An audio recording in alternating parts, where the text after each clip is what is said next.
Welcome to the Sandersonian Institute of Cosmere Studies, where there's always another secret.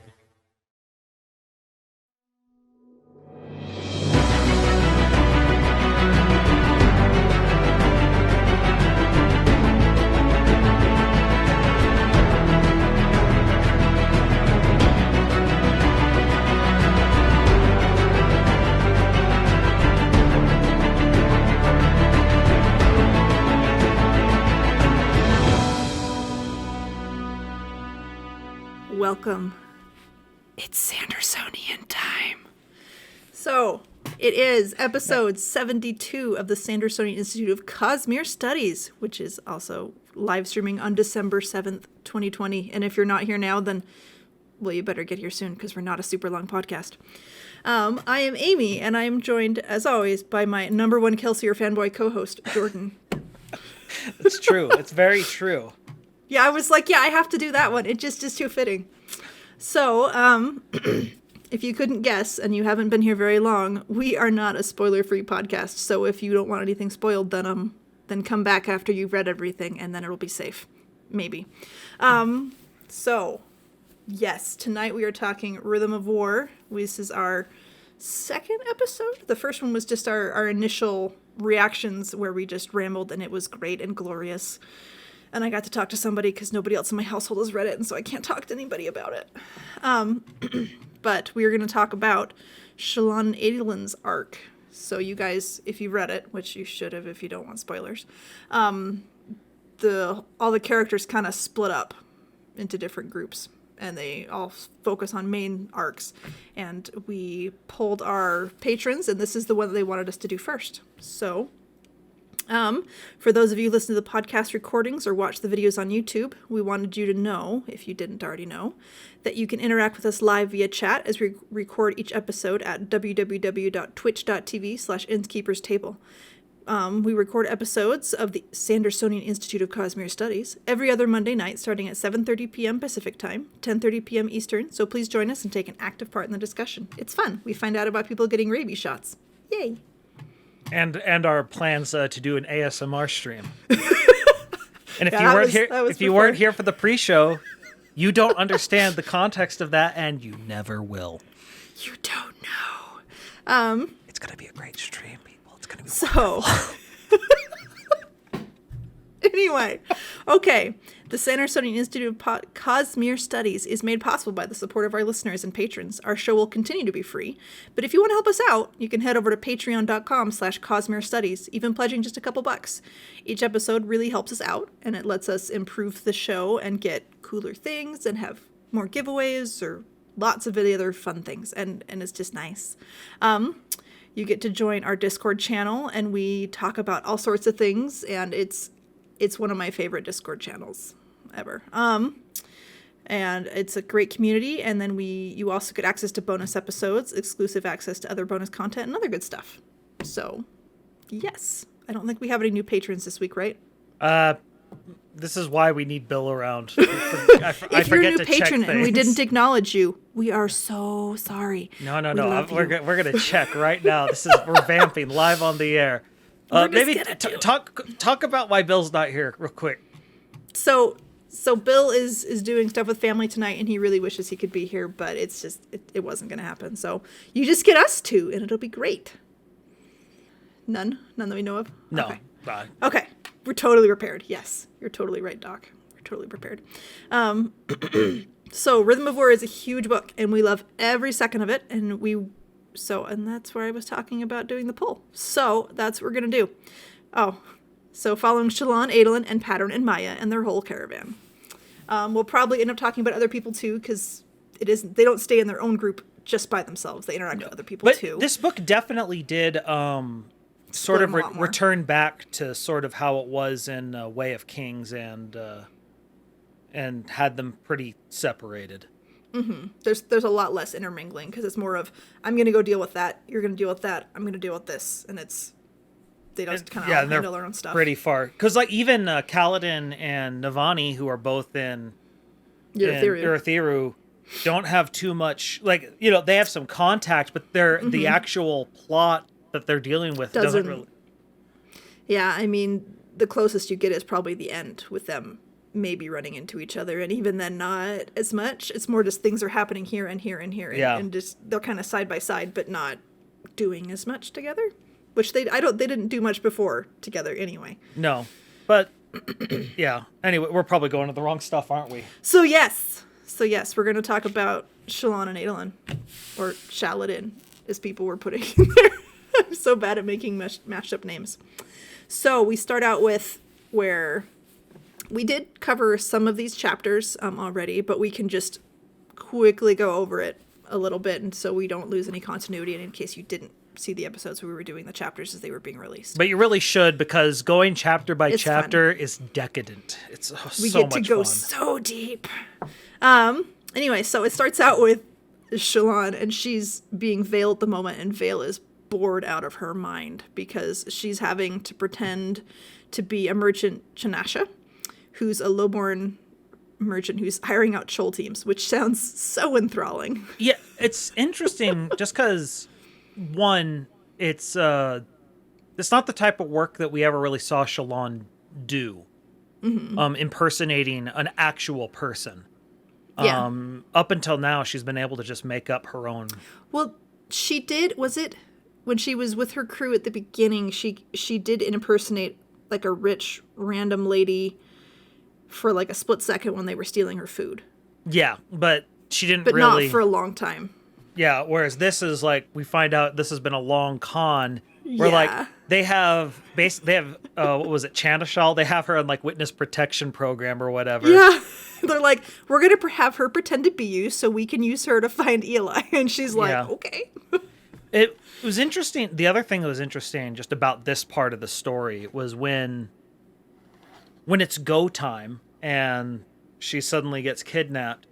It's our first look at up until this point, the trio Shallan hasn't been using them as a committee. She's been using them as one person goes doing in that thing. and does the thing, and then the other one takes over, and now they're actually in constant concert with one another. Oh, they're flowing and moving and like consulting each other, and it's a little bit weird. Yes. But it works, but it's a little bit strange, and I'm amazed Adolin puts up with it as much as he does. Well, and that's the whole like things like, oh, no, things are good right now. Like they keep saying like things are good right now. And you're just like, honey, things are not good right now. Yeah, as much as you say, yeah, I'm fine. No, you're not. You're not so fine. I did like the line. It's like, she hadn't even been mugged. What was the world coming to? She was so bored. But I don't remember if it's right here or if it's a different spot but we find out that like when she's changing between Radiant and Veil and Shallan, her hair often will change color. Yeah. When she's not being undercover and stuff like that. And that's kind of like a nice visual cue. But it's just kind of interesting that each have their own hair color, that they just is their hair color. So. Yeah, it's well, and it's nice to know that they're trying to be pretty, accommodating to everyone else. Mm-hmm. But it's still just bizarre. Oh, yeah. You can tell, like, when she has a later conversation with some of the other Lightweavers, they're like, did you just switch who you were? Like, they're not always sure who she is when she's doing some of that stuff. Yeah. Like, switching back and forth. Like, Adolin can tell, but he's also married to her. And, yeah. And I think Kaladin does a pretty good job of telling her apart, usually, too. Yeah, he seemed to be able to understand it. Yeah, or at least go, okay, you're Veil, you're Shallan, you're Radiant. But then there's the hints of a fourth one, Formless. And you don't see very much of it in the very beginning, but as the story goes, you see more and more hints of Formless, and then it causes more problems. But yeah. But she's definitely trying to deny that it's like, nope, it's not a problem, it's fine, it's fine. It was one of the things that we didn't really get to dwell too much on the last time we talked about this was the fact that Shallan had snuck Red into their retinue somehow. Yeah, so he's part of the Sons of Honor. That's right. Yes. Yeah, which, there's a story there, but yeah, we don't get to see it. We're never going to see it. No. but it's amusing to kind of go, how did they pull that one off? It's pretty impressive. But no, the other thing I liked about it was seeing how worn Ela is. Oh, yeah. She is worn thin. Like, she's not literally skin and bones, but that's kind of how you almost picture her. Yeah, and then on top of it, we have the, she dies. Yeah. Or is murdered, I should say. And both are correct. Yeah. And then, but when we get the notebook and we find out all the ELA has been... Oh, man. That she's found out a lot more than you would have thought. She's found out a lot of stuff, but she has no context for it. It's the context makes the difference. Yeah, it's one like in her book it says Nalthus, Scadrial, Taldane, and Thadakar. Yeah. And so she knows all these important names, but without knowing what they are, it's nothing. It's just nonsense. It's like, okay, well, what are these things? I don't know. The other thing that I didn't catch the first time I read it, or even the second time, because this is like my third time reading it now, is right before Eli dies, there's a line about like Shallan being in charge, and then she realizes that she comes out of Radiant, and she's like, oh, and then it moves on, like, as she's handing off Eli at the moment, and I picked it up this time, that I'm like, oh, that's when Eli gets pricked, is when Radiant takes over for a second, but it's not entirely clear. It's just a nice little foreshadow thing. No, because, it wasn't clear who got the kill. Until it's pointed out way later in the book. No, ELA is the most disappointing character for me of this entire series. Just because I thought we were going to get a lot more intrigue with her. Because, she was kind of built up a little bit. That she was the one who was always there right by Navani's side. They were always the one making the plots. And I was expecting a lot of... She never really got to do anything. She didn't really get her revenge like you thought she was going to get, which would have caused huge problems. Part of it's because at the point when she would take over for House Sadius, it's what's the TV trope of something like wrong genre savvy, where you have the character who'd be perfect in a different setting, but they're in the wrong story for them to excel. Oh, so they just look bad. Yeah, and so when she's with Sadius in the political intrigue story of Way of Kings and Words of Radiance, her and Sadius are doing great, but then Oathbringer comes and it becomes it's a war story now, and she's an ill-fitting part in that play, and so she can't, and then she's now in a spy game, and she's just not, like, even though she's like, she controls spies and she uses them, but she's not used to being in the spy game. Yeah, herself. She's used to having more support and being just more. She's used to being the face, she gets to be out in front, and that's no longer the case. Nope, she's gotta hide. And she's dead. Yeah. So I did really like the scene when they were riding back in the carriage, because they couldn't take windrunners to get them back because they were all busy, but it was just a cute little scene with them cuddling and conversation about morality and everything else and all that. Yeah, it's just one of those. There's not very many downtimes in this story. Oh, they're not. There's very few. Like, the further you get into it, it's more. It's like go go go go go go go go go go. Like it just doesn't stop. Like the fact that he had to get so much. He started in an avalanche to start the book, and then it's like, okay, it calms down, and then we'll get to another avalanche later. It's just like, what is book 5 going to be? It's just going to be avalanche the entire way down. It's just going to be stress and amazingness. That's what it's going to be. Up to 11. Oh my goodness. But I did like seeing, like Adolin and Shallan's relationship, because you saw them dating and courting and stuff in Oathbringer, but in this one you get to see them as an actual married couple, and they've been together a year. I mean, they've been apart for months at a time and weeks at a time and things like that, and working a lot. But it's just kind of cute to see how they work together, and how poor Adolin has learned to adjust to having 3 people inside his wife's body, even though he's very adamant that Vale is not his wife.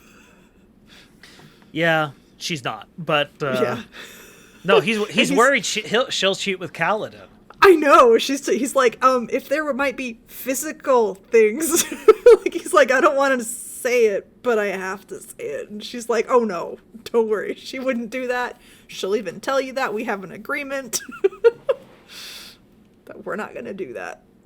So, as if Kaladin would do that. It's like, could you imagine the guilt Kaladin would have? Oh man, he would. Oh, that would be so terrible. Like, if she tried that, Kaladin would do, like, the awkward teenager, I have to go, and there's just, like, he lashes himself just out of the door. Nope, I gotta go, like, now, yeah, you gotta go, right, Sil? Yeah, we gotta go. I like our fanfic that is just full of cartoon sound effects and teenager angst. Mm-hmm. That's what fanfic is, it's fun. Yeah, so anyway, so they get back, and then Vale burns off a bunch of stress, and poor Kaladin's like, is that normal? What? And Adolin's like, that's just what she's doing. She's been crawling up the walls, so this is her relaxing. That was a fun scene. Yeah. I mean, it's more of a Kaladin scene than a Shallan scene, but it was kind of fun to see the interactions that they have and everything. Well, it's nice to be able to see them just to hang out, because the 3 of them are the ones closest in age, and they're the ones who've experienced far more of these things, and you can't sit down and be friends with Dalinar. Yeah, he's much more of a mentor than a friend is gonna be. He's older. He's way more serious than even even Kaladin is at times, and it's just, he's a king. He has the weight of it. Whereas Adolin, even though he's a high prince, he never stumbles under the weight of whatever his office is. Like he stays the same. With the people. He's like in the trenches with them. And you can see that when he's in the 10 Rings wine house, I think is what you call it. And he's with the people. He's like, he knows most of the people there. And he's there for a wedding or something. Yeah, it was for somebody's wedding. It was like the bouncer's wedding or something like that. It was one of it was or yes it was. It was I thought it was like the bouncer's wedding. It was the one that Shallan had hitting on him when she was first getting drunk and learning about her powers. I'd forgotten about that. Well, it's just as soon as they said the name, I'm like, I know that name, and I carefully went to the Coppermind, and I'm just like, I'm gonna find out who this is. He better not have some important storyline later in this book, and I'm spoiled. But I don't think random bouncer is gonna be. It's gonna just pop up there, yeah.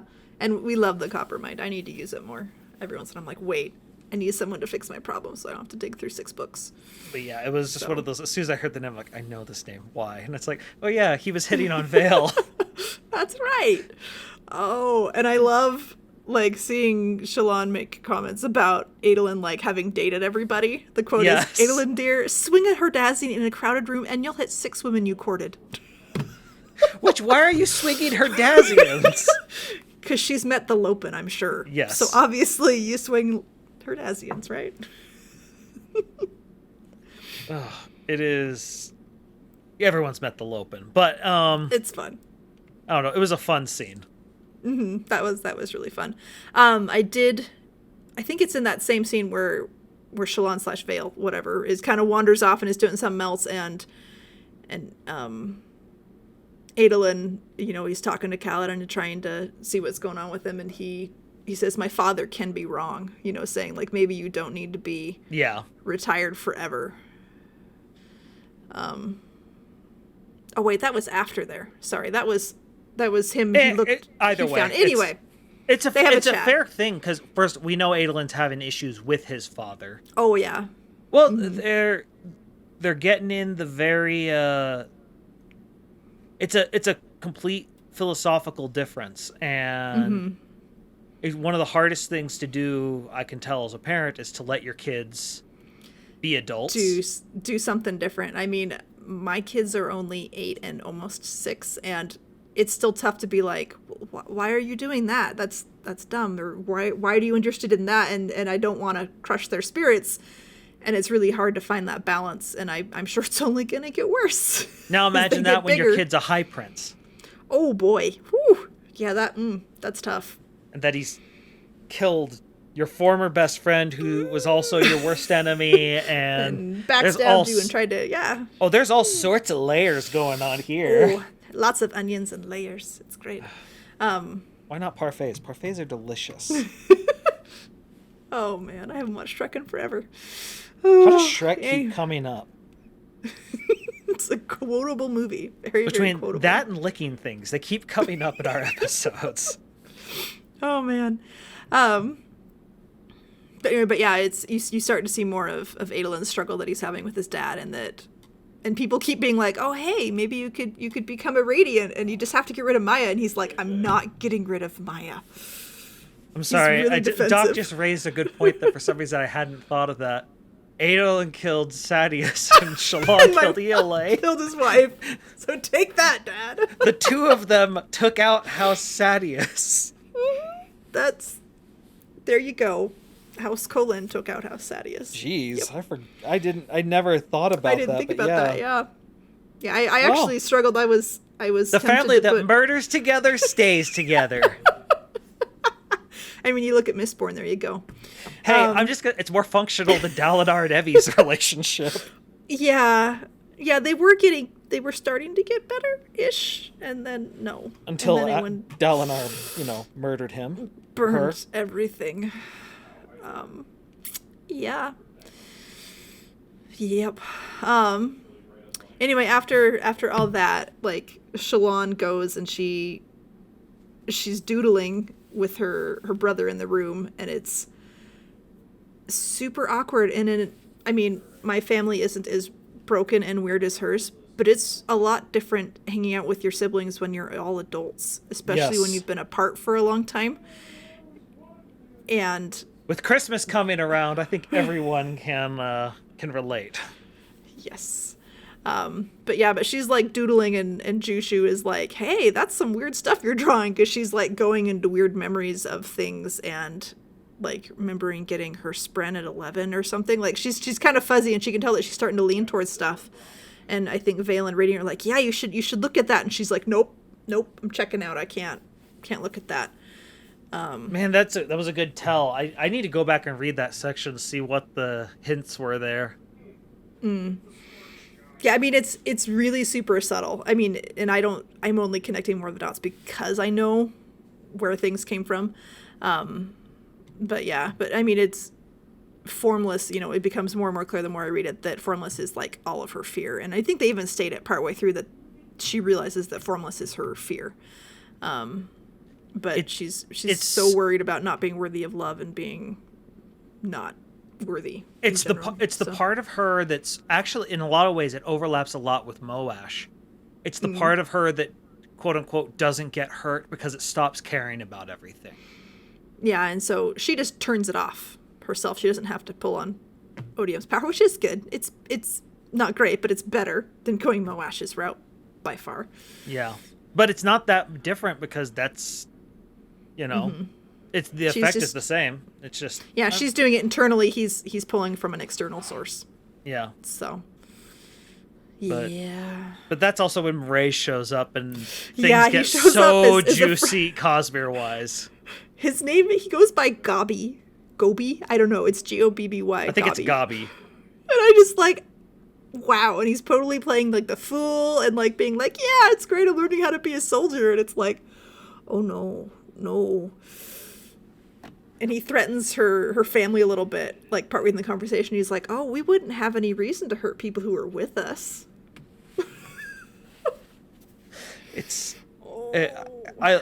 So as a villain, I love Mraize. Like, he's a really good villain. He's my kind of villain, where he's very threatening without being threatening. Oh yeah, it's just that understated. And like, what is it? There's been some art going around on Instagram of somebody who did a Mraize, and that Mraize is far more attractive than I want him to be. What? No, like, you should not be that pretty. If there's anything I've learned from Hollywood, it's that evil is sexy. I know, and it's terrible. It's like when when they did the live action Aladdin, everyone's like, why does Jafar look sexy? Jafar should not be pretty, right? No. It worked. It still worked. No. Yeah, no, the other thing that I thought was kind of cool is I think I sort of suspected earlier, but now I'm more suspicious that Mraize has breaths. And have we said that before? I don't know. I think we said it when we did. We get to cover this chapter, or was that short of what we covered? I don't remember if we did or not. I don't remember either. But yeah, I mean, as soon as she's like, comment, "How did he find me?" She's like, no matter how quiet I am, he can always sense that I'm there, and I'm like, I'm pretty sure that's because he's got some heightenings that way. He's got some breaths. He's a Lethe, Doc. Like he just uses the word Babs because it just means mentor. Because he's we would know if he had the lovely Thalen. Yeah, the eyebrows. No, but yeah, he probably has breath. The other thing he could have is because we know his Babsk is from Scadrial, or isn't from Scadrial, but she's of Scadrian descent. He could have that's right. He could have a bronze spike. Oh, I didn't think about that. And he also has the AVR. Yeah, and so it could be his chicken. It could be the chicken as well. Yeah, but the weird, like when she goes up to him, then he doesn't have the chicken on his shoulder. The chicken's out flying. Yeah, and so I don't know how far away the AVR has to be. So, yeah. But there's multiple ways he could sense her. Yeah. But I think breaths just seems the most realistic. Because I mean, it's something you get it and then you're good. Yeah. As long as you don't give them. Well, and I think you get, isn't life sense like the first power you get? It's pretty low. I think that's it. I think it's like 100 breaths and you get life sense. I'm gonna look. Yeah, which seems expensive, but in the grand scheme of things, I'm sure he could afford it. Yeah. Well, you know what? If there's anything that we've learned from the series is that everything is sort of relative. Because like when Kaladin goes back to his village and he like casually pays people, he realizes what he just paid them with was more than all the goblets or all the gems in that goblet that was the source of all his family's issues. Yep. And he's like, and this is more than that. And I'm just tossing him around like. Yeah. And it made him realize that everything is relative. Because he also realizes, because the Light Eye Rashon is far more rich than he could ever imagine. But then he gets there and realizes Rashon's a very poor Light Eyes. Yeah, poor sad little Light Eyes. And so it's all relative. It's just what's your scale? Yep. Yeah. Aura recognition's at 50. Oh, is it 50? So I mean, yeah, I think it'd be very reasonable for him to. And then perfect life sense is at 1,000. So he wouldn't have to have 1,000 to be able to sense her coming, probably. But and I loved there was a little bit where she was looking down and she could see Adolin riding Gallant, and that they were making a relationship. Because I always have a soft spot for horses. Well, and the fact that both are dealing with loss. Mm-hmm. Just in very different ways. Yeah. I think there's a line later where Adolin reflects on that. When he's getting Gallant ready to go into Shadesmar. I think he talks about that or to himself or thinks about it. And we also get more context on the name Thydakar. I don't remember, did we have more context on Thydakar before this, other than the name in the notebook? We had, I believe someone had said they thought it was a title, but I don't think, that's all we had really gotten. Yeah. So yeah, because here we find out much more directly that he's their boss in the Ghostbloods, and that he wanted to have direct control of the Oath Gates, but he's like, I can deal with it being Dalinar who has control, because at least it's Dalinar versus Odium. Yeah.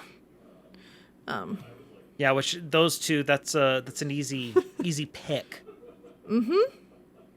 Yeah, we probably gotta get to Shadesmar at this point. Yes. So they go and they get ready, and Shallan makes a map with Dalinar, and they meet the Mink, but like it's a really small thing. And then the one other thing I wanted to mention is it's kind of cool, like when she goes and talks to all of her squires, and she's suspicious that one of them is the spy. She doesn't realize that it was herself who killed Eli. Yes. And Moraes doesn't disillusion her from it. He keeps saying that, yeah, maybe there is a spy. Okay, he doesn't say no about it, even though it's the why would he? Yeah. Why reveal it? You can get more information. Because it's a card to play. Yeah. Anyway, but they, like with the Lightweavers, they don't have squires the same way they have master Lightweavers and agent Lightweavers. Yeah. And they don't. What was it? Why they call them the unseen court or something? Yeah, the unseen court is what the chapter was called, and that's what they call themselves. I love her line. She's like, where windrunners roll their eyes at them.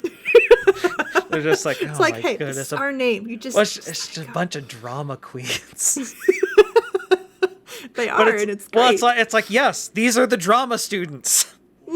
They're the ones who are gonna do all the spying and save your butts and things. And they're literally like taking drama classes on how to act, and it's like, I could totally see my high school drama team doing this. This makes sense to me. Anyway, and then we also meet the rest of the expedition, which is Godeki, Zoo, and Stump, and then like there's some guards of. I love that she keeps the name Stump. She does, and she even has a chat with Adolin about it through her spren, because she doesn't speak Alethi.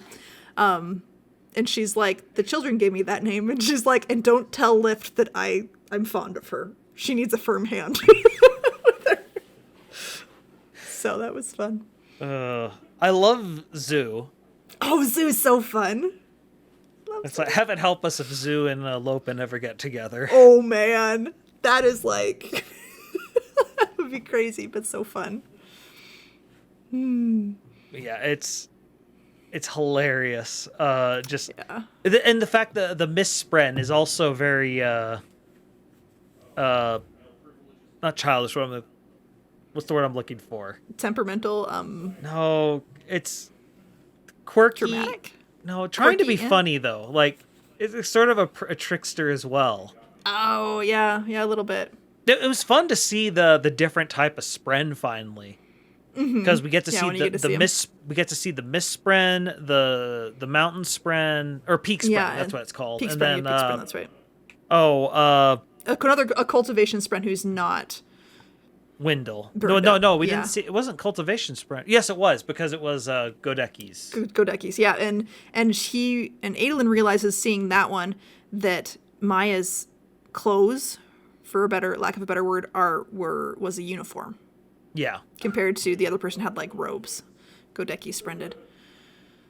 Yeah, I don't know. They were a fun group. We didn't get to do too much. They were super fun. Yeah, you get to see them more and more, and Adolin like talks to all of them and goes around and stuff like that, and it's kind of fun. And you also, did you know what the metal cube was? Did you have a hint of it from Maze? No, that was one that I couldn't. I was trying to like, okay, how are they doing this? And then when it was revealed to be a Scion, I'm just like, what? Oh. Why did I? Like, yeah, it was super subtle. Like when she first talks into it, when she's on the ship, it's like, oh, I know who that is, and she's like, what? And then it's Marae's talking, and I didn't pick up on. I had no idea what it was. I should have thought about it harder, but My question is, how did Wit talk to them? He must have had his own Scion. Or the Scion also knew But him. he would have to know that there's a Scion in a box that he can talk to. I would think anyway. Yeah. I don't know. Yeah. I mean, we know he has a friend who's a Skaze. Because that's at the very end of the Elantris in the epilogue, with him trying to go into the pool or whatever. But and I mean, I wonder, maybe his cryptic found out about it, but I don't know. Yeah, it's just I just wonder, how does he know that they have a Scion to talk to? I guess then again, he's Wit, so. He's Wit, so it's what he does. You can just say that he has a way to find out, and it works because he's Wit. Yeah. Adolin was awesome in his fight. Yes, he was so good. There's a certain, like, we've seen Adolin in a couple different type of fights. We've seen him in the duels, where it's all strategic, He's super good. and that we've seen him at war. and this is the first time we've sort of seen him against non-soldiers but still an even fight. Mm-hmm. It's a thing that's interesting because he knows, okay, I'm individually better than every single one of these guys, but there's a lot of them. There's a lot of them, and I have no armor. And it changes exactly how you need to fight. And I love Brandon does such a good job in these fights of taking the mentality that they need to have and doing it in a way that we all understand and can like, okay, we understand why they're doing this and that, and getting the pace of the fight together.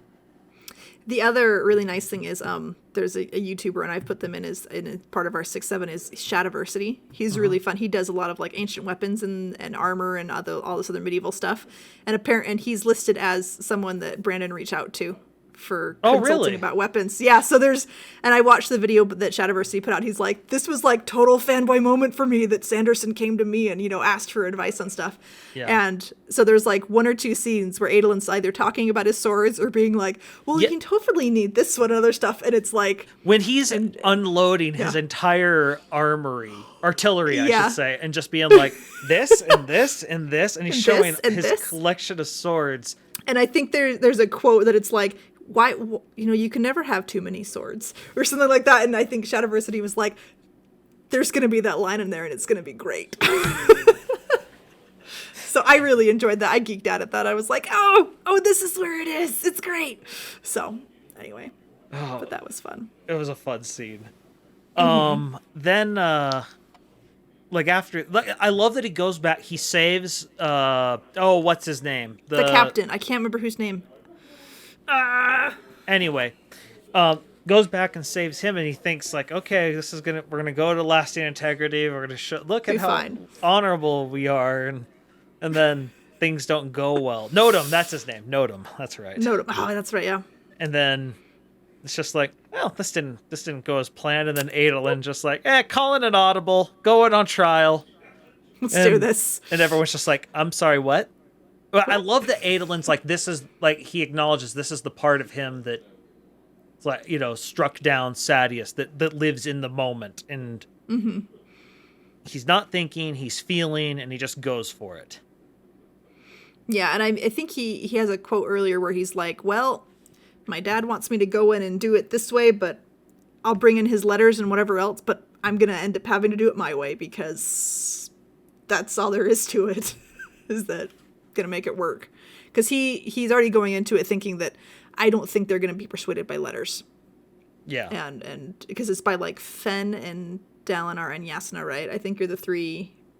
Yeah. Well, it's one of these things that when you send someone to do a task, you have to trust them to know the best way to do it. Yeah. Yeah, and it's just, and he knows people better than the rest of those people. Like, look, Dalinar's not a people person.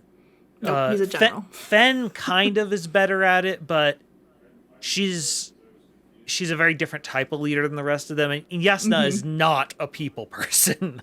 No. It's like, can she convince the Azish of stuff? Yes, because they're people who pride themselves on procedure on lectures, and logic and very erudite. But holy crap, no. And so Adolin is the best choice to send out there. He is a people person. Yeah, and I mean, he wouldn't have gotten as far as he did without Maya, though. No. Oh, heavens no. No. For me, this was like one of those things that as soon as they said there's a trial, I'm just like, okay, Maya's going to be, I knew exactly that it was going to be her. Not what she'd say, but it's just like, okay, I know this is leading up to her actually talking. It's interesting. Yeah. Yeah, there were lots and lots of little things, and there was, I didn't pick up on it the first time, but there was the Deadeye cryptic that they saw, and Maya pulled him towards that cryptic. Too. Yes. Well, even though he was distressed. And then when he's just like, when they bring the Deadeye cryptic as evidence, and he's like, "Oh no." Then he's talking to Shallan, and it's like, Oh, it ruined everything. Whoever killed that spread ruined everything. Everything, and it's like it's just like hint, hint, wink, wink, nudge, nudge. You know. Yeah, who could have done that? Who could have had a cryptic Heavens, 10 years who ago? knows? No, as soon as they said 10 years ago, though, I'm just like, wait a second. I was reading too fast. I was like, oh, that's weird, and then I kept going, and I didn't stop to go.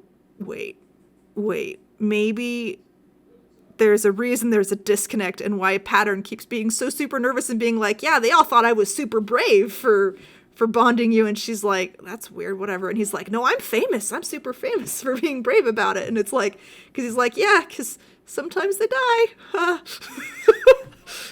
ha, oh, ha ha, a joke. Yes, when he tries to be funny, it's so I felt sad. so bad for him when he reveals it, that he was talking to Wit. Yeah, he's like, I didn't mean to betray you, but I was doing a good thing.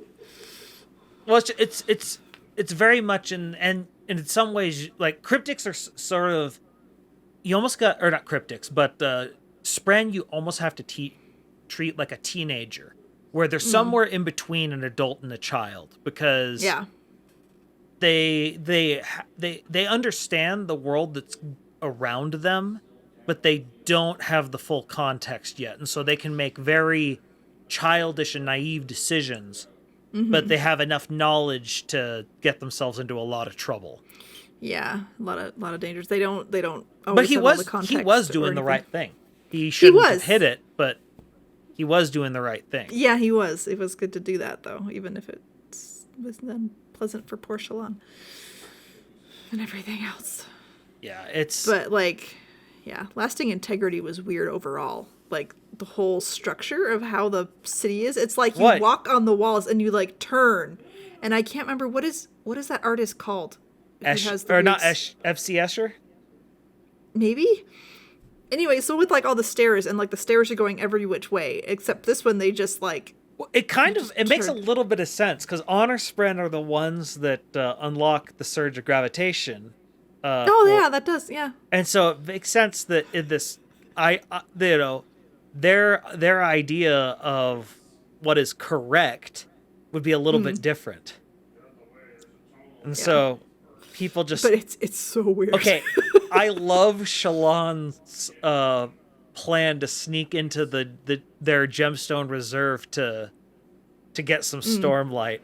And Pattern is doing his best acting. Oh, no. Poor Pattern. This is horrible. She is going to die. And he's like, what? It was just a fall. And he's just, I didn't realize humans were so frail. What?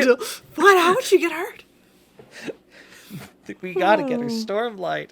Oh, no. She needs it. Oh, no. And I love that he's terrible at this. He's a terrible actor, but at the same time, the Honor Spren aren't practiced in deceit, and so they can't read it, and so they take a hook, line, and sinker. It's an amazing. Oh, it's so good. They just are. Oh, okay. Just go for it. Well, and then she like does the exchange, and there's like, you drank all of it? Get out! All of it? Oh my goodness. Oh, it was awesome. Yeah. Their heist. Yeah. Okay, we didn't even talk about the fact that the judge is a freaking herald. Yeah. Collects breath. Yeah. Storm and Herald. Don't tell him Teft has been taking his name in vain a lot. Yeah, and he goes by, what was the name? Restares is what he was going by, I think. Mm-hmm. Yeah. Which, did we hear the name in Oathbringer? I could have sworn we heard the name We've heard the name a couple times. We've heard it. We heard it in the very first book. Where was it in there? When Gavilar is dying, he asks Seth, who sent you? Restares, Thadakar? Oh, that's right. Oh my goodness! I'm which wasn't he at the dinner? Wasn't he one of the heralds that was at the dinner? I think he was. Yeah, he was. It was him and Nail. Was it Nail too? I think Nail was definitely there. Yeah, I would think it was Nail and him and somebody. Yeah. Okay. It looks like he was there. But the thing is interesting about that is he asked those two names. It would imply that he didn't know that Kalek was Restaris. Yeah. Because if you are worried about a guy who's going to murder you, why would you invite him to your dinner? He invited everybody, though. Like, he had a huge list there. So, I don't know, maybe he was worried that he'd upset him in the process. You know, like, after their chat. But he's the first... He's the first two names he gives of who would kill him. Restaris and Thadakar. And then... when Seth says, it was the Parshendi, and he's just like, what?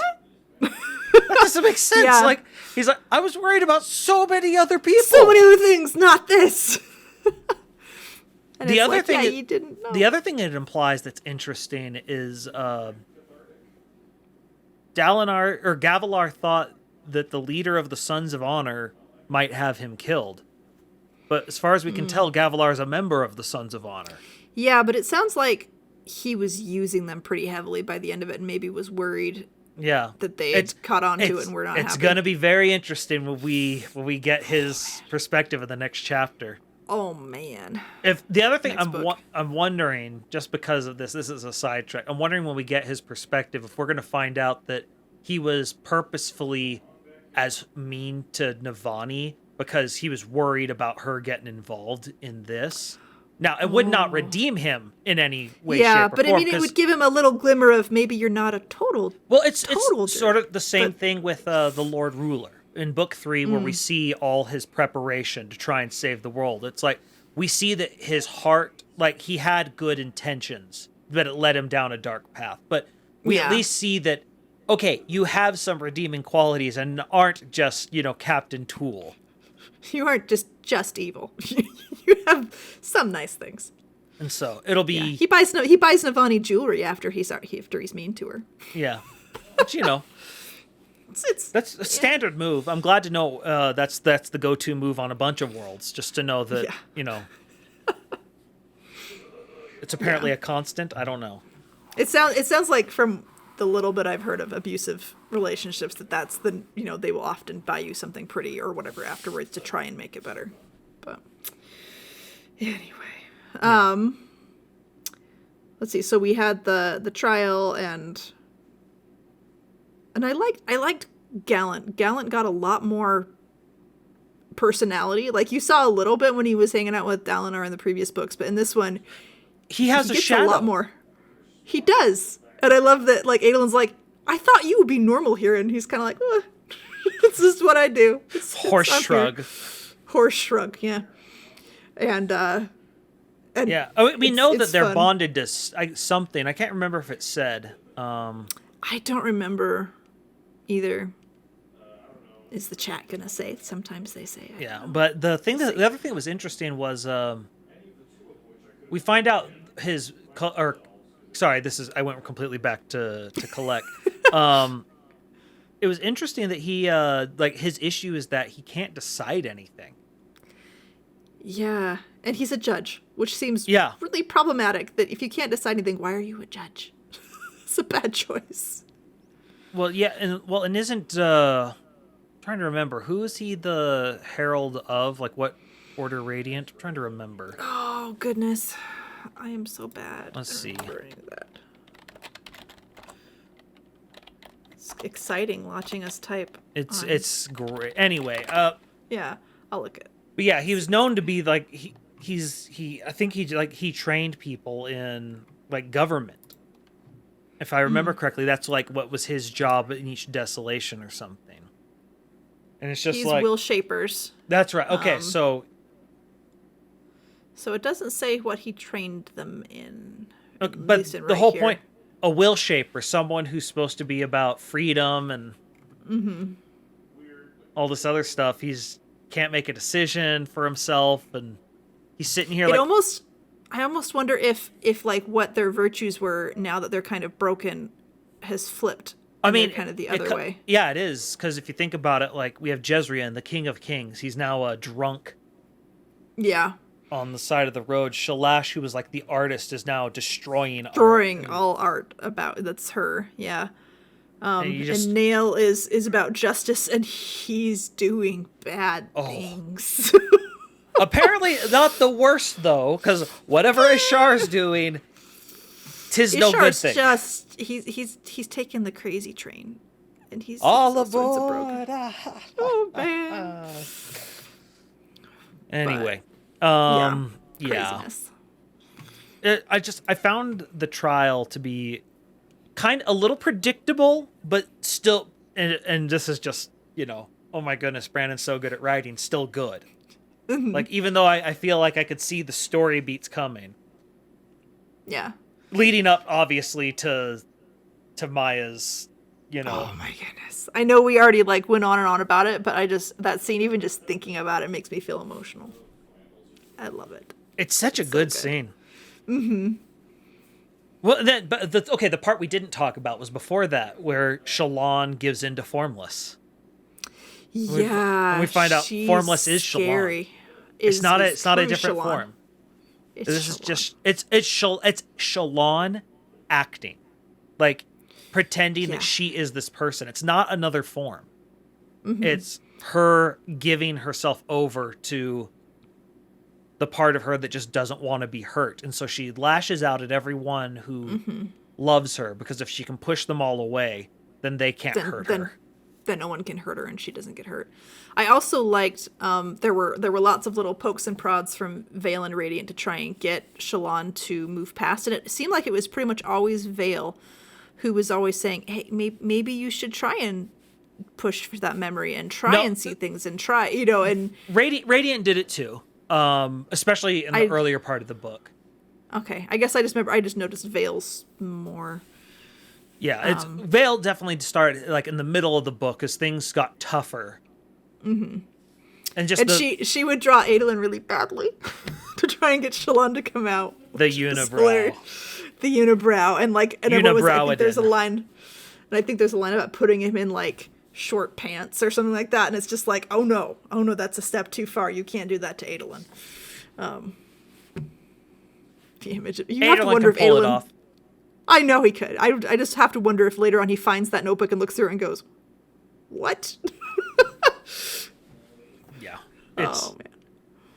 And I know we covered it last. Fanfic, it'd be great. I love all the cryptics just crowding. Yes, they're crowding her or crowding around her, and she's like, "Could you just not be right here?" I just imagine them when they lean further.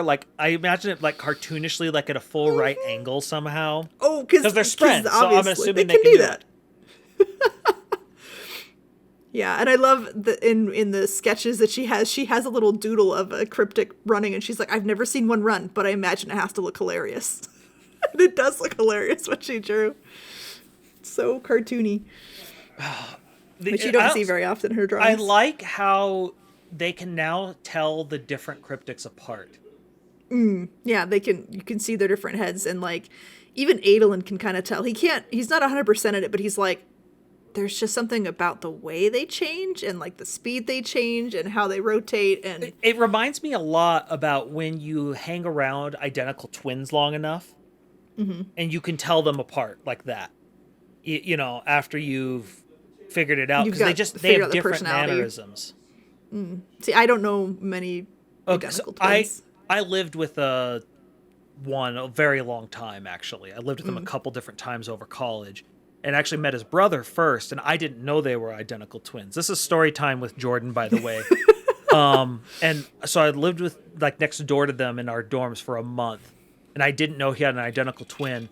Then I go to the mess hall one time, and I see who I thought was Mitchell, and I walk by because he's sitting with other people, and I just sort of rub his head just to goof on him. And the guy gives me the weirdest look and comes up. He's like, "Do I know you?" And I'm just like, "What is going on?" And then I go back, and I was like, "Mitchell, there's someone who looks exactly like you in the mess hall." And "Oh yeah, it's my brother Tyler. What of it?" "I just rubbed his head. Why didn't you tell me?" This is vital information I need to know. But after that, like once I actually got to know them both, I could tell them apart like instantly because they just have completely different mannerisms. Like one like would always sit up else. straight, one would sort of slouch. Mm-hmm. Their voices were slightly different, and once you know them, boom, you can tell the difference. And Adolin did the same thing sort of with Pattern. He's just like, oh, this is Pattern because I can tell with his posture and you know, the kinds of patterns he makes. Yeah. But yeah, it just sort of, it was an interesting description because I would have thought it almost impossible to tell them apart. Yeah, and although it doesn't help with the fact they all have the same name. Yeah, they're like, no, it's Pattern. No, it's Pattern. I'm Pattern. And they're all like, no, you've got to have different names. They're like, but they're different. It's Pattern and Pattern. And they're like, no, you've got to pick names. And so there's like Ornament, Mosaic, and Motif. And, did we get a name for Shallan's Deadeye? Oh, we did, and I can't remember what it is now. I was looking for it and I couldn't find it.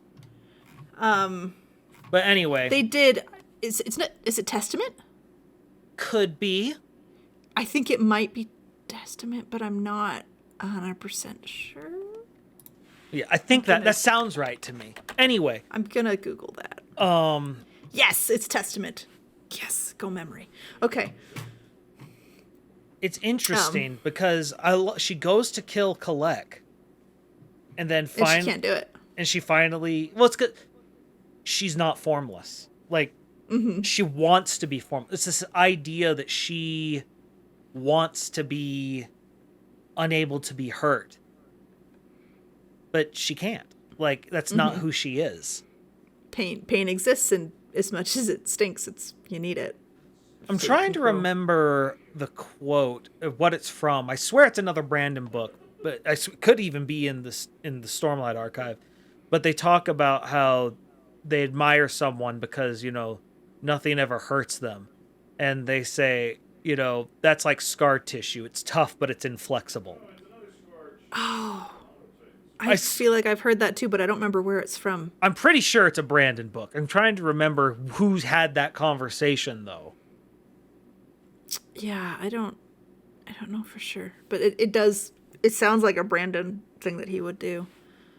Yeah, but it's one of these things that people have this idea of oh, it's so, you know, I just want to be this tough person who nothing phases them, nothing bothers them. And it's like, well, that's a two-way street, and that's what Brandon's so amazing at, is showing the two-way streets of things. Is the fact that if you can't be affected by things, it's also hard to affect things. It's hard. Yeah. And there's things you want to be affected by, because like love is a two-way street. Yeah. You need both sides of it. You can't just the quote that Bill always says that resonates is the whole idea that love is giving someone the power to hurt you, but knowing they won't. Yeah. But no. Yep. People are asking if we talked about 16. We did not talk about 16. Remind me who 16 is? 16 was the one she thought was Rastari's, the final one, because everyone else... Oh, and he's... What is he? He's like some random old... I pull it up. He's a short, bald man with pale skin and childlike eyes. He walks with a hunched back and wears a hooded robe to hide his appearance. So he's either Shin or he's from another world. He's got to be from somewhere else because it's way cooler if he is. Yeah, I don't know who he would... Nothing's popping out at me, but I'm trying to think of who would walk with a hunched back. But that could be so many people. But he shouted in a language she didn't recognize. So he's probably from another... Yes, but we don't know. But it's like, okay, well, that only that helps us narrow it down. It narrows it down to he could be any male from Scadrial, Taldane. I have a feeling he's from Nalthus. Because he leaves his home every 16 days. He does not bring any food or water into his home and never brings any waste out of it. Yeah, so he doesn't have to eat. So who else? So he has to have breaths then, is my guess. But Or, well, the thing, we know that they can use other kinds of investiture to solve that problem. Yes. So, I mean, if he could just have Stormlight and get Stormlight every 16 days or whatever and have enough to sustain him or something like that, might do it too. But that's my gut reaction. And I mean, if you're a returned, you can change how you look too. Yeah. So, just like who knows? There's a lot of people who could be hunched over. Yeah, we don't know. Do Elantrians have to eat? I mean, they would have to once they get away from Elantris, regardless. Yeah. But yeah. No, don't know who 16 is. That is a good question. It's going to be, when we find out who it is, we're all going to be like, oh, it's so what? Obvious. We should have known from the hunch. The hunch was the key. Yeah. It's like, the hunchback. Yeah. He wasn't hunchbacked, but, you know. He had hunched over. Really bad posture. It was Igor. Obviously. Oh, what if it's Whimsy? I don't think it's a shard. If it's a shard, holy crap, they're amazing at hiding themselves. Oh, man. Yeah. I just think if you're a shard and you want to hide from Odium, you don't go to the cognitive realm of the planet Odium is on. No, you stay far away. Mm-mm. I would literally go anywhere else. Anywhere. No, but... So Vale's sacrifice was one of those things, like, did not call her dying, did not call that... she didn't die. She gets reabsorbed, kind of? Yes, resorbed. That's resorbed. I think that's the word. I don't know. Look, I actually don't know. The point is... Shallan's down to 2 instead of 3. She's integrated. Yes. Oh, and again, I didn't have that in the cards, didn't have that in the game. For those wondering, wait, who won the game? You will have that next time. Things have been a little chaotic here. I unfortunately have not finished tabulating all the points. So 2 weeks you will know. Championship belt. Yes. My apologies. Anyway, I don't know. Think of how shocked you'd have to be if you're Kalek, and you know your murderer's in there with the single knife that can kill you, and they don't. It's like you see that, you're just like, so this is how it ends. Not do this? Yeah. Can I talk you out of this? No. Okay. Let's just. No, I'll let you talk yourself out of it. You're doing a great job, it seems. I'll just sit here and hope. So, yeah. But I liked it a lot. There were lots of good relationship moments, and I liked seeing those because it seemed like in Oathbringer you had a lot more Navani and Dalinar kind of being a couple, and this time it was much more Shallan and Adolin. Yeah. And the fangirl in me was loving it, every bit of it. It's like, oh, he's being cute. Oh, she's being cute. Oh, yeah, it was, I needed that. It's an interesting couple. Mm-hmm. And I love that Kaladin's like, as long as it works for you, okay. It's just, but man, they need some couples counseling, and they need it from someone that Shallan doesn't invent. Yeah, they need it from someone who's a separate physical being, not someone in her head. I was so pissed off at the honor spren the entire time in this trial. Oh my goodness. I did like that you started to see more and more of them not be total jerks. Well, you find out that it's, they're forcing their way upon a lot of the population. Mm-hmm. And it's just one of these things, it's just like, it's so frustrating because they're being such rules lawyers about everything. And you're like, I thought you're actually about honor, not rules lawyering. Yeah, and I mean, and when they're working off of very flawed logic on what happened with the Recreants, then you're like, that makes a little more sense, but you're still kind of stuck in the mud about it, and that was not okay. So I love Nodum. Like, they paid him off, and then Nodum just says, nah, and then that proves that he is of honor. I'm really hoping Nodum goes and goes into the fight. Like, he feels like he'd be an ideal candidate to bond. Well, I mean, part of me wants him to bond. The mute. What's his name? David. But yes, I really actually want him to bond Aiden. Just the kid. I kind of see him staying in Shadesmar. I don't see him coming out. I see want him fighting to. on that side. I want it. It would be cool. It would be very cool. I'm not going to deny it. But I'm not shipping them, but I'm bonding them. I'm bonding Aiden and Nodum. There we go. Join the little boy. Yes. Yeah, the not quite mute. Yeah. Yeah. David. Poor David. Oh man, he's going to be so. We'll probably cover him in the Kaladin stuff, right? Yeah. Oh yeah. Yeah. He'll be in. I'm almost worried that like the Kaladin chapters and stuff are going to be like two episodes. I don't know if we can do it in one. We'll find out. But we'll see. We'll find the way. So. Yeah, I'm calling it. Nodum bonds. Okay. There we go. That's your my wild big prediction. bold prediction for like book 6 5. or whatever. 5 or 6. Oh. It's a good story. Yeah, I like it. You know, I think I'm going to keep reading this Brandon guy. Yeah, I think he's got a good thing going. All right, we probably should start wrapping it up. So, first of all, everyone, we love hearing from you. So keep sending your questions. If you want to send us questions or ideas, just email us. You can email us at cosmerestudies@gmail.com. We read them. We might even bring them onto the show. Especially your aluminum foil hat theories, not your aluminum foil fat theories. Those are very different. Nah. Also, if you want to send us physical stuff, we have a P.O. Box. The Sandersonian Institute at Cosmere Studies, P.O. Box 970063, Orem, Utah 84097. I'm not saying you should send us Christmas presents, but you can. Just, it's out there. It's an option. We love you. We do love you. It's great. Personal projects. Amy?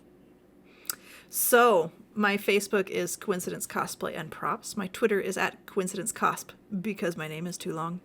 My Instagram is at @coincidence_cosplay, and my website is www.coincidencecosplay.com. So, as for what I've been posting recently, I finished my signpost thing with destinations for geeky places, and that blew up, and it was crazy. My Instagram had 200 plus likes, which never happens for me. So yeah, that was crazy. It's pretty cool. How did you do the distressing on the Scadrial sign? So there's something called dry brushing, and that's where you get paint on your brush and you get most of it off on a paper towel or whatever, and then you just kind of lightly brush it on there. And there were some spots where I got a little more paint on it than I wanted, but it worked out okay. So that's the best way to learn how to do dry brushing and a lot of weathering and stuff like that is to watch either doing cosplayers doing different tutorials or to watch mini people doing their tutorials and stuff, because they do some crazy things if you want to learn paint stuff. My husband does minis, and he doesn't have time right now, but when he does do them, he does a really good job on them. But there's lots of good channels out there that show you how to do all sorts of crazy stuff. But when you start doing minis, don't expect to be the crazy good people, because that takes time and skill. And there's so many little nooks and crannies. There's lots of things. But anyway, I'm gonna try, besides doing Christmas presents and things like that for my kids and stuff, I'm gonna try and get the D4 figured out and the D12 figured out. And I know I've been saying it for months and months and months, but that's what I'm gonna try and do over Christmas break for sure, is get those figured out so that I can do the whole set of dice. And then I will have those for purchase or whatever. So that's kind of what I'm going to be doing. Other than installing a handrail. We're redoing the handrail for the stairs, which you can't see back there. So that's exciting. Carpentry. Yes. Okay. I like carpentry. Carpentry, it's fun. You would know. I'm going to take a little drink of there, just to make myself proud of it. So if you want to find Bill's stuff, he has a different podcast with his friend Dylan, and that's called The Innkeeper's Table. Innkeeper's Table. Yeah. Yes. Bill's not here to shill for it, so... so we're going to do it for him. I'm going to shill a little harder than Bill would, because I think it's a pretty good podcast. First of all, if you like what we're doing here, and you're just like, man, I really like, Bill's takes, but there's just too much of that Jordan guy. Well, I have a good podcast for you. There's one with no Jordan whatsoever, and it's the Innkeeper's Table. You should definitely go follow it. It's about board games. He and Dylan actually have really good chemistry. They've known each other for a very long time. And Dylan, even though this doesn't help in the audio-only format, wears some really cool hats, and that needs to be put on the record. Someone write that down. Yeah, or you can go to innkeeperstable.com. It's where Bill posts stuff about games, and you can also find him on Facebook, Twitter, and Instagram at Innkeeper's Table. Then, if you want to talk about me, Amy was talking about miniatures. I am getting ready for sometime in the next 2 months. I am going to be hosting my big professional Amiibo League tournament, and as such, I am custom painting an Amiibo for the trophy. And I'm showing it here live on stream. This is a piranha plant that has been painted gold, and it doesn't translate well because right now it's really small looking and it's right under a light, so it's reflecting a lot. But I'm really proud of it, even though I'm not very good. Oh, it looks way better when it's from far away and you can't see all the flaws because it's as you're painting it. It's horrible. Painting with a brush is super hard to not have brush strokes. And I think there's like a cosplayer rule that like, if you're good from 10 feet, you're good. Yeah. Oh, but I stare at it sometimes. I'm just like, I can see a flaw there. I can see a flaw there. Mm-hmm. No, good enough is good. Good enough is good. It's good. But it's hard. Perfectionism. It's hard. Don't ever look in closely at your miniatures or your Amiibo people. You can find lately we actually haven't been doing much Amiibo stuff. I've been taking a break from it. I've been doing a lot of XCOM. If you're a fan of tactical games, you definitely should follow me over on twitch.tv/splicestream. People who follow me on my channel have a chance to have their name pulled out of a hat and become a soldier. And by hat, I mean the random number generator, because that just sounds tedious to use a hat. Yeah. And if the answer is, am I still alive? The answer is probably no, because it's XCOM and it is brutal and wonderful, but basically everyone dies. But aliens. It's aliens, right? Yes, it's aliens. It's all their fault. Aliens. Yeah. Normally this is the part where we would tell you to go like and subscribe us on YouTube, leave comments, follow us on social media. But today, I actually want to thank our patrons, especially those who have been active in our Discord, since being a patron is how you get into our Discord. A lot of people are wondering why Bill isn't here today. We said he's spending time with his family. If you're part of the Discord, you know this part. We've talked about it a little bit on our social media, I believe, as well. Unfortunately, last week, Bill's father passed away.